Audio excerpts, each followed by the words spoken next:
મિત્રો આજે આ મહેસાણાના જે બુકિંગ આવ્યા હતા એના માટે અમે આજે ડુંગળી ભરવાનું ચાલુ કરી દીધું છે. તો તમે જોઈ શકો છો કે લોકો કહે છે કે તમારી ડુંગળી અલગ ખરાબ આવે છે. તમે જો આ નેની સાઇઝ અલગ કરેલી છે, એના સિવાય તમને બતાવી દઈએ કે જો બુકિંગ માટેની જે સાઇઝ આવે એ અલગ કરેલી છે. આ ખરાબ ડુંગળીને ભૂંગા જે આવે એ અલગ કરી દીધા તમે જુઓ.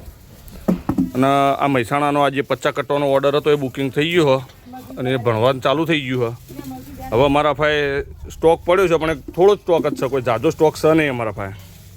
તમે જુઓ, તમને બતાવીએ જેનનો કટ્ટો અલગ, આ એની સાઈઝની ડુંગળી જે છે તમે જોઈ શકો. આ જુઓ તમે. અને અમે આ વસ્તુ ક્વોલિટી વાઇઝ અલગ અલગ કરીએ છીએ. તમે જુઓ, આ એની સાઈઝ છે, પછી આ ડુંગળીની સાઈઝ જુઓ.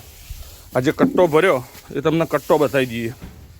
આ જુઓ કટ્ટોના અંદર જે માલ આવે. લોકોના મનમાં પ્રશ્ન હોય છે કે ભાઈ તમે ખરાબ માલ આપો છો. જોઈ લો તમે, અમારી ડુંગળી એક નંબર જ આવશે બધા કટ્ટોમાં. જોઈ લો. અને આ જુઓ તમે, નેની સાઈઝ અલગ ભરેલી જ છે અમે. જુઓ તમે, આખા ઢગલામાંથી આ નેની સાઈઝનો કટ્ટો બધો અલગ કરેલો. આ બધો